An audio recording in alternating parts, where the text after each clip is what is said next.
I'm sure everyone is incredibly excited for Spelunky 2. I know this is one of the runs that I was most excited for the entire event. Take it away, ivyoary. Thank you. My name's ivyoary, but you can just call me Ivy. I'm excited to run Spelunky 2, doing the category All Chain Areas and Tiamet. It's a very complicated category, but simply put, it's 2 hard endings and 1 normal ending.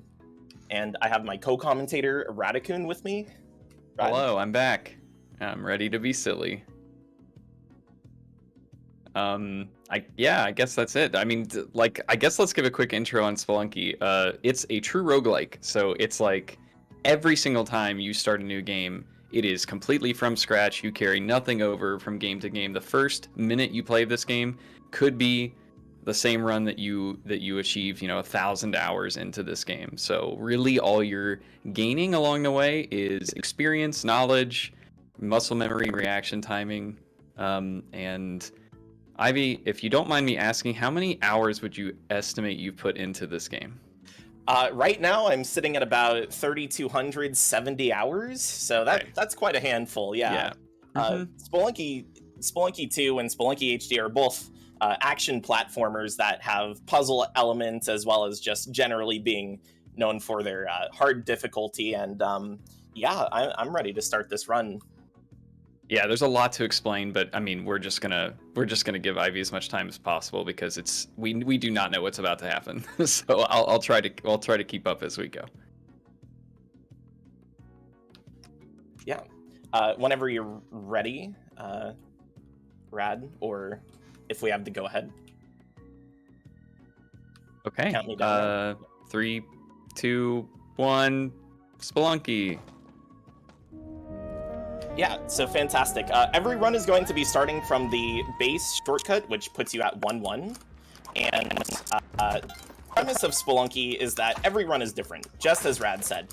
And at the start of every Spelunky run, you're not going to have anything. You're going to have 4 bombs, 4 ropes, 4 HP, no money.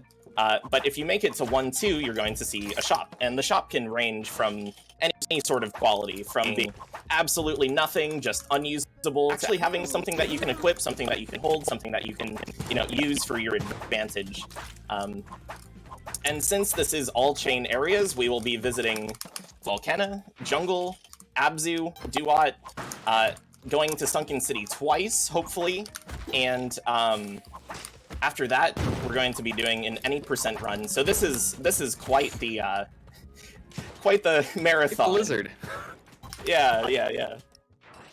I don't think I even have enough time in this estimate to explain everything that's already happened in this run. So I guess let's talk about level generation. Spelunky does kind of use like pre-built algorithms to build out the level, so it's like hard to explain. It's kind of predictable in some ways, and in some ways it's not. So you'll never really know what's happening. Oh, okay, nice, lucky. Yeah, great bomb count. But some levels are more structured normally than others. I guess right now we're looking for something called the black market. It could be in anywhere between 2-2 and 2-4. Normally, you pick up the Ujat Eye to have it blink for you whenever you're nearby, but there are other cues you can use to tell if you're on the right level for Black Market. That'll be in the back layer. For instance, if the pet is missing in the level, we know it's in the Black Market. If the challenge is active, it's not this level, and there you go. I don't even... I saw it from pretty far away. It was actually a pretty good one. So right now we're going to be looking for all sorts of items, and I want to make this as marathon friendly and safe as I can. So I'm just going to focus on resources, and I'm going to do the low percent rob for the Hedjet, which looks a little bit scary, but the shopkeepers can't touch you. That's great. Yeah, shopkeeper aggro in the original game was like once you upset a shopkeeper, there was one waiting for you at every exit for the rest of the game. Yeah, you're done. You're permanently an enemy. Yep. So you just try to kill them at that point. But in this game, they kind of keep track of your crimes, whether you just steal or you attack them, and you can kind of de-aggro the shopkeeper. So as you can see, we stole in 2-3, but then we escaped 2-4 without bothering them again. And so the shopkeepers are no longer angry. Oh, that's rough. That's okay. All right. Well, as you can see, if you make a mistake, which is like basically what this game is about, is making mistakes and learning from them, you start over. Ooh, let's go. Yeah, this is also a good recovery start. Jetpack is like a god tier item in this game, both for casuals and speedrunner. And what do you have, like a 1 in 35 chance or so? I think, if I'm remembering that right, of the 1-2 shop. There. Yeah. So if you're running a category that requires jetpack, you're going to be resetting a lot. So generally, what we do in this game is we just start kind of vanilla and then pivot to whatever category we want based on what is in the shop. So you don't have to be super versatile when you run Spelunky, but it helps to kind of have in mind like several different runs you could potentially do, and then be able to pivot quickly depending on what you find. And the pivoting can continue throughout the run as well. Speaking of the Jedi, we have it on this run just for a little bit of extra protection regarding safety, and every run definitely takes its toll in this game. And jumping into another one can be a little bit rough, but that's really what this game is about: picking yourself back up and just doing it again. Well, I'm not going to say it's not impressive how fast Ivy's moving, but it may look like, oh wow, you're moving so fast. But I think, correct me if I'm wrong, but it feels a bit safer as a speedrunner to go fast. It's kind of ironic that the slower you move through some of these levels, the more mistakes you can make. So moving fast with confidence actually tends to be one of the safest ways to play the game. Yeah, overall with speedrunning, you'll notice that less enemy cycles typically means that you're going to have a better run, or just a safer run overall. And less enemy cycles means less room for errors, and typically we tend to just go in. That's how it's simply put. I mean, you're going to make mistakes no matter how good you are, so you might as well have more time to recover from those mistakes by just going fast. Spelunky is rich with all sorts of modifiers and ways to play the game. We have such a versatile board, as well as just ways to play the game. There's something for everyone. Oh, that was very, very close. It's fine. Okay. I think I'm gonna do the normal Olmec variant because I don't have paste, and I'd rather not die again. Okay. The normal skip, which is definitely still not intended. Yeah, this is called Fast Donk. Yeah, Fast Donk. Okay, I'm gonna get the names wrong, but you're intended to go all the way to the bottom of this level and use our golden buddy here to destroy, a la Mario 3, the bricks on the way down, as you can see Ivy's doing here. It's long. It takes minutes, but we figured out that if you kind of ride on top of the corner of Olmec, you can mash, go in the door, and even though it's supposed to be an out-only door, you reach the height, and you can skip most of that boss fight. Yeah, and coming on to one of the very disliked mechanics of Spelunky 2 speedrunning, if you manage to spend 30 seconds on a level, regardless of it being a boss level, you can get a dark level. And dark levels are, well, very dark. Hard to see, hard to navigate. And anyway, we're already two levels past the dark level, so... Oh. So 4-2 is a special, I guess, zone, because if you have the Hedget or the Crown, which we get in the Black Market or Vlad's Castle, like, respectively, you can pull the sword out. The sword is necessary. Well, not necessary, but preferable to kill Kingu. Oh, you're just doing... Okay. This is called Ankh Skip. I'm kidding. I'm sorry. It's called Lava Lake Skip. Lake of Lava Skip. Lake of Fire Skip. Yeah, you're supposed to use... God, how do we even... So we got the Ankh from the mini boss fight with Olmec, and that is intended to give you a second life if you ever die. And to get to this level called Abzu, which is one of the categories we're trying to complete. You need to go in a door, a secret exit behind the lava lake, but with proper setups, of which there are actually a few, depending on the items you have available, you can survive what's supposed to be instant death and then make it through Abzu, and we still have the oh my god. So the jetpack's really cool, but if it gets caught on fire, which any of those spark traps will do in one frame, it explodes and will likely kill you in the process. And either way, if it doesn't, you don't have a jetpack anymore. So this is a scary level because of that. There's lots of opportunities to die. It's where a lot of runs go to die. For sure. And as part of the run, I did want to showcase a proper chain run, which is getting this mount called Chilin. And hopefully I don't get sniped. I didn't. That's good. Okay. So the entire sequence of events in any Spelunky game is called a chain. And it's called a chain because chains interlock, and the sequence of events are interlocking. And this little buddy right here is very special. He is one of the only infinite flight items in the game. If not the only, in fact. So this is the developer intended route to get up to Sunken City. But in the next run, we may just completely void Chilin depending on circumstances. He is cute. He is cute, and typically we sacrifice him, but I'm not going to. A special day for him. If you ever watch Ivy run in any other point, every time. He dies every time. So that's the intended way to get to the secret level 7, which it is called Sunken City. And this is the only zone where you move up. You start at the bottom of the screen and move to the top, which is challenging in its own right, and also kind of inverts the platforming challenge. Sunken City has a few interesting mechanics that definitely separate it from other areas in the game. Whenever Sunken City was created, it focuses a lot on segmented gameplay, where every room, every different area in the level is supposed to be its own little challenge. So you're going to see a lot of that with tubes and with, oh my goodness, just with how the area is paced.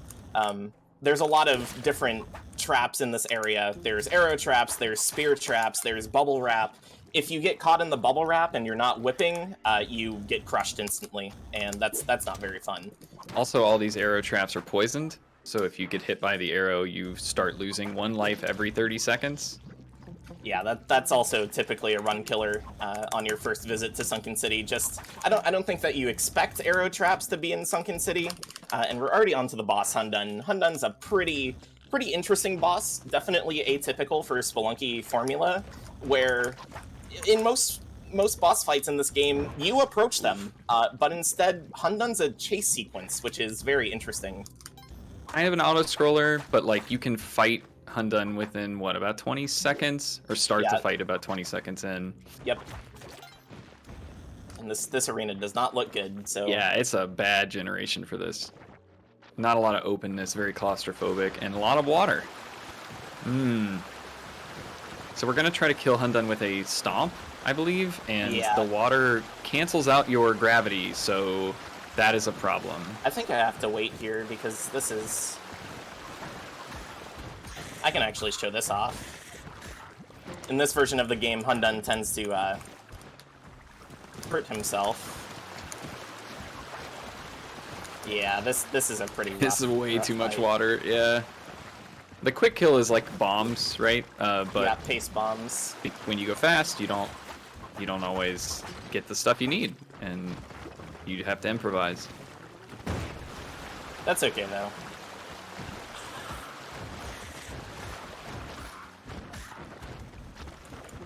Why is he shooting so much? Okay. Oh, because he's taking damage himself. That's funny. Yeah. Yeah. It's a new interaction in this update. Okay. This is not normally how speedrunners end up. Yeah, let's go. Okay, great boss fight. Abzu's done. 1 run done. This is a great time for any announcements or donations. Very good. We have Caveman with Gold Bar, who says, you can have this gold bar I found. And he gave $10, and then $10, and then $5 more. So 2.5 gold bars for you. No gold invalidated. I'm sorry. We had $8 from Anonymous. Good luck to all the furry friends out there. Cat Dragon says trans rights. And finally, the Jaded Mew with $20. You know, like, nah. Make sure to keep those donations rolling, and this event's been great so far. So when you're playing RTA, there actually aren't very many RTA categories in Spelunky. It's mostly in-game timer, which is fantastic because every time you transition between a level, you can take a break if you need it. So the run is very forgiving in that sense. But there's no skip for a lot of the end sequence, right? So it takes like a minute to get back into the action. But just like that, we're back at it. We're still looking for a duot run and an any percent run. When we use Keelan to skip the boss to get into Sunken City, that is the boss that you have to beat for any percent. So we're saving that for last, ideally, but you never know. You never know. It's always an audible, and depending on the items, it may be a better play. Yeah, and a lot of these runs are just going to be pretty safely played, very atypical as to how you'll normally see the game played, but that does leave some room for creativity and more improvisation than you may otherwise see. So normally you need a gold key to open that chest, but if you get the skeleton key, you can open any chest, including that chest. Okay. Yeah, that one scared me. That one scared me. Sometimes the generation is not fair, and the game does not care. The game does not care about you, the player. It is only interested in being mathematically fair, I guess, so to speak. And we are going Volcano, which is very unusual for Spelunky speedrunning. Meta shifts have kind of pushed runs toward jungle, but as part of the marathon, I wanted to showcase Vlad's Castle and Volcana. And of course, we get a big and juicy lava pool right below the drill. I thought you were going to take that. Okay. Oh, no. This is... Oh, this is fantastic. Okay. Don't... No. I'm waiting. Okay. I wonder if the shop... Oh, it was a dice shop. Looks like he didn't... So we get shopkeeper aggro because the drill...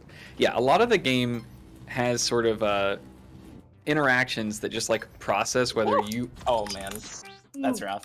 That's okay. That's okay. That was a really rough volcano.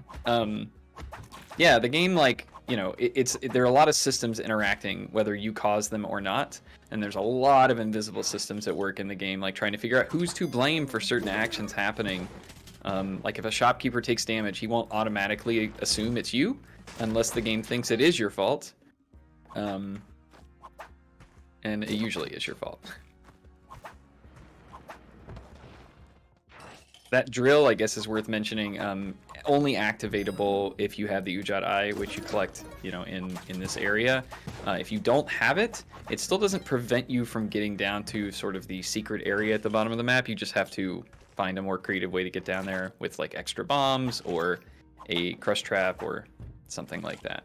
But yeah, the drill is much faster, obviously. This is another really nasty exit. I'm just gonna... Oh, the timing's good. Okay, that's fine. Woo! It's pretty tight on the bomb. So we are going to do a backup strat here, which is stealing one of the shopkeeper's Maddox that's guaranteed, and the shopkeeper's name is Tun. And Tun has some story and plot relevance, but otherwise, I don't think that anyone likes Tun. I don't think that anyone rolls into Spelunky 2 and says, yeah, Tun's my favorite character. Unfortunately, we got the clanging variant. This level was hard to read. Yeah. It puts very large tiles in the generation. Oop. Nice. And we don't know where Tun's going because we are in back layer and we can't... Oh, but she's gone. Okay. Normally that Matic is... Oh, and you didn't even need fresh it! Matic. Oh, no. Okay. As long as I'm really hoping for not drill this level, but we did get drill. This is kind of a wrench in the plans. Not really much of one, but it could be better. Wow, no TNT crates.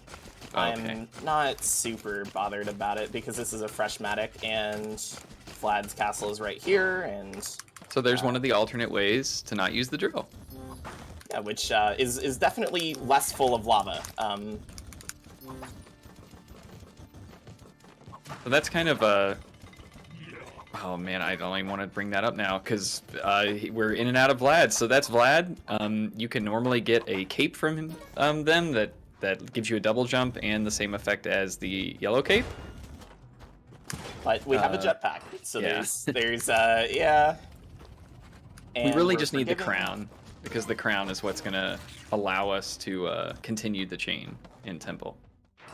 Tun is very dissimilar to other NPCs because she's mad at us forever. Basically, you can assure yourself that she's out there, and she doesn't like you. She does not like you whatsoever. Yeah, it's something like whatever.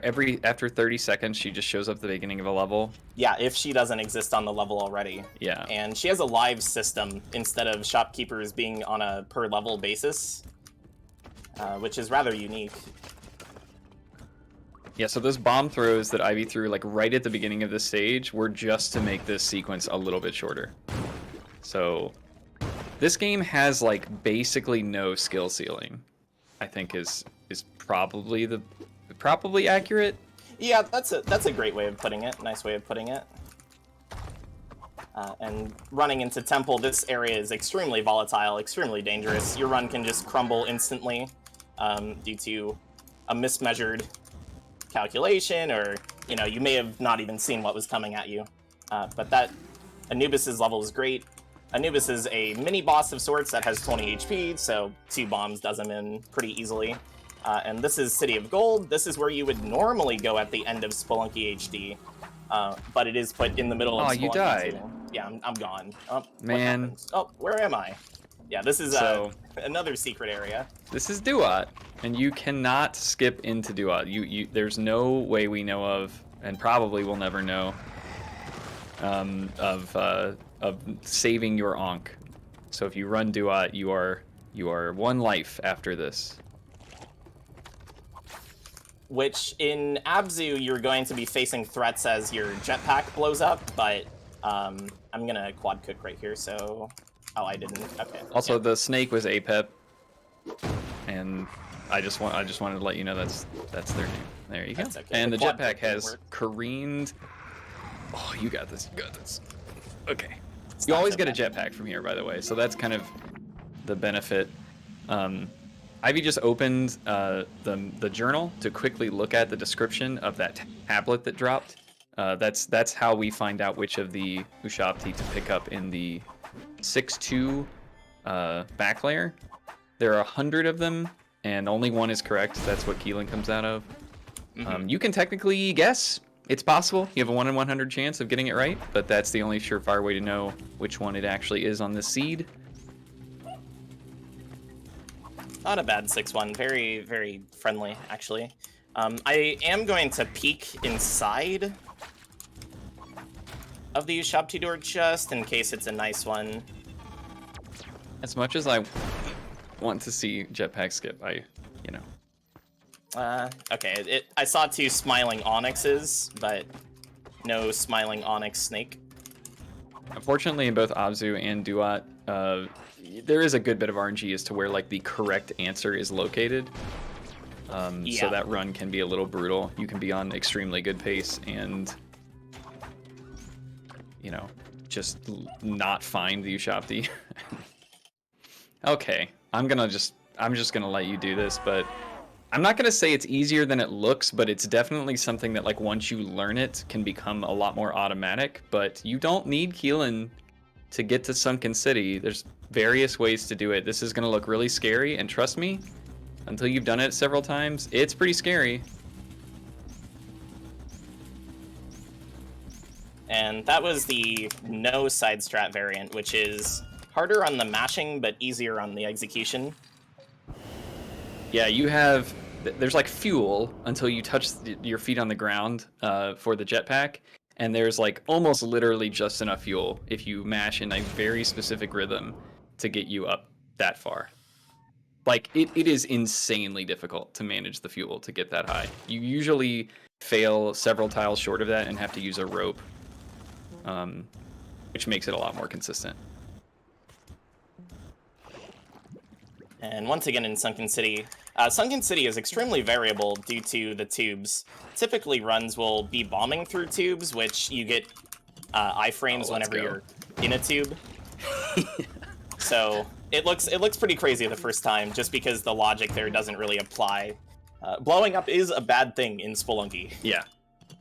Also, the orange frogs blow up after you whip them. Oh, don't do it!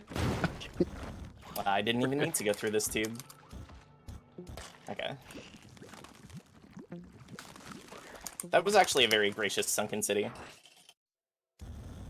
Let's see if we get a better 7-4 here. Ooh, this looks a lot better, potentially. Is some water there, but... Oh, wait, you don't have spikes. I don't have paste or spikes, but this doesn't look too bad. Hey, remember, there are still several one-hit kills in the level, and there is no backup plan here because there's no Ankh. Okay. I'm trying to I'm gonna let you do this, and then we can talk about Heavy State.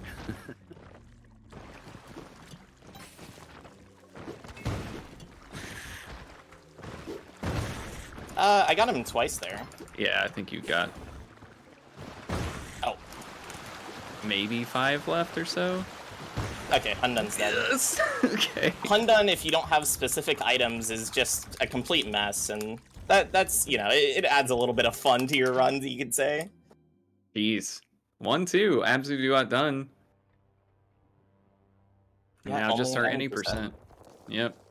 Hopefully you'll get a teleporter. Oh, that, what's time right now? 20, just south of 25. So you got about 10 minutes, yeah. Yeah, this has been going pretty swimmingly, even with 2 deaths. I haven't reset that heavily, which is great. I guess, yeah, we have like maybe 30 seconds for announcements, donations. Cool. We had $38 from Tech50 with no comment. So please get in those donations, and when you do, don't forget to assign your funds to an incentive or bid war. This option will be visible while filling in your donation and helps to make a marathon the best it can be. To see the list of all incentives and bid wars for the entire marathon, as well as their current status, you can also use the command !incentives in chat.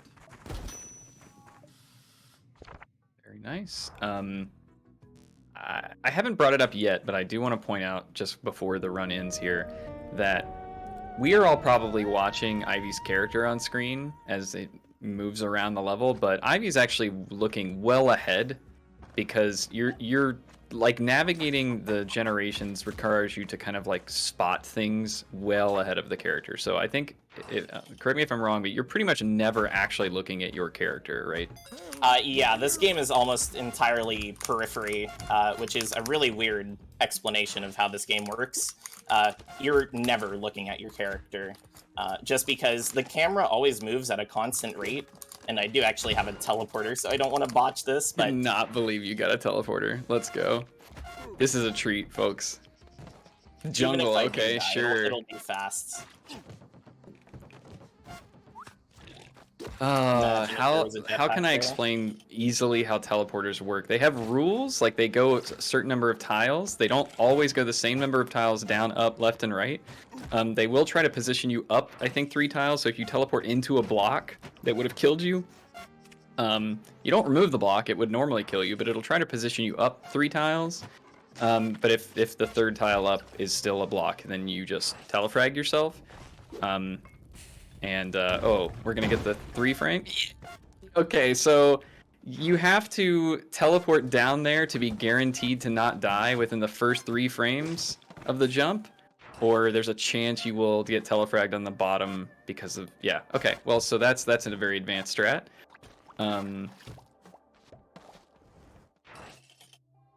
What else is there to say about teleporter? This category is called any percent because it is assumed that the best you can do in this game is to use a teleporter. We specifically have lots of no teleporter categories because, as you can see, the teleporter is different. It puts the possibility of times in just a completely different stratosphere. Okay. All Yeah, right. that was not very friendly. If you drop from that block on like in the manner that Ivy just did, you're pretty much guaranteed to grab another ledge, so you're not going to die there. It looks scary, but it's very consistent. Huh. Also, the elevators will kill you. There's no margin of error at all. If you clip like 1 pixel on the elevator, you just get smushed. That's fall damage, but it's okay. The elevator removed Ivy's ability to ledge grab there at the last moment, unfortunately. And really just playing slowly. Yeah. Ow. One That health one hurt. left and a prayer, but don't blink. This is Tiamat. Goodbye, Okay. Tiamat. Yeah. And that's any percent. Okay. Yeah, that's time. I did not expect to get a teleporter, but That's about the best. I'm not gonna say RNG, but like that's about the best you could hope for in doing those 3 runs in a row.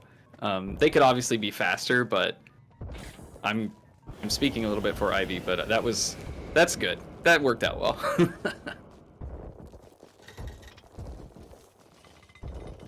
Very nice job. thank you. What time was? I didn't even look at the timer. Not overall, but I mean for any percent. I'm going to guess it's better than my any percent PB, but we'll see.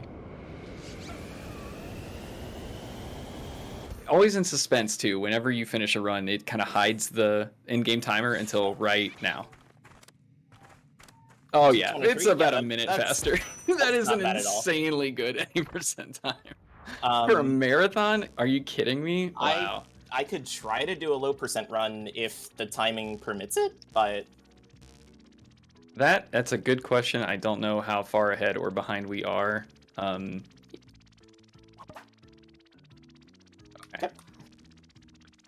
Well, Ivy? yeah, this was fantastic. I want to thank everyone in the speedrunning community from Spelunky. Shoutouts to Roach and Wumper and Gare, everyone who works on Moss Ranking. MossRanking.com is the hub for speedrunning Spelunky 2, Spelunky HD, and Spelunky Classic. Similarly, Spelunky FYI is the place for all of your Spelunky 2 modding needs. I am absolutely delighted with how the event is going so far, and if there's anything else that you'd like to say, Rad. Oh yeah, I do. So Ivy's being a little modest. Moss ranking. Well, no, first of all, you're still #1 on Moss ranking, right? Currently, yes. Okay. It changes sometimes, but it's a very, very cool system where we have a number of sort of main categories that you can run. I think it's like 10 or 15. And there's a complicated system of ranking behind the scenes that calculates how far your individual run is from the world record and assigns you like a percentage and then gives you points for that percentage. And it even like drops your worst run if you have enough runs submitted and gives you bonus points for just completing a run, even if you never intend to follow up on that category. It really encourages diversity of play, and there's like room for everybody to get involved. I haven't checked in a while. I think I'm still top 100, but like whatever. It was a really fun time just to dip in and out of Spelunky for when I did. It also auto posts to speedrun.com if you're concerned about that. I think that's pretty cool. But Spelunky 2 in general as a speed game is like A+. The game is very difficult, and obviously you have to put a lot of time in it to get really, really good at it, but it's got mod support. You can do custom sprite sheets. It's easy to practice skips and different levels because the mod packs have built-in tools to just move you to whatever level and give you whatever items you want at any given time. So it's kind of like a speedrunner's best dream come true. And it's got a very, very active community, like hundreds of people submitting runs every week. So many people. And I guess just special shout out to Jess for like helping me get into the game and feel welcome. But the whole community in general is very welcoming. There's definitely a niche you can find, and obviously Ivy has helped me a lot as well. So thank you, and thanks for letting me be here. Yeah, thank you Absolutely. guys so much. you. You gotta plug your personal channel there too, Ivy. Yeah, Uh, everyone's gonna want I to follow it after that excellent performance. Thank you. Currently I'm active on YouTube more than Twitch, but same spelling, ivyoary, on any platform. Please don't follow my Twitter; it's not active. Thank you all. Yes, it was a blast. Super easy, super smooth. Excellent. Congrats on the excellent run.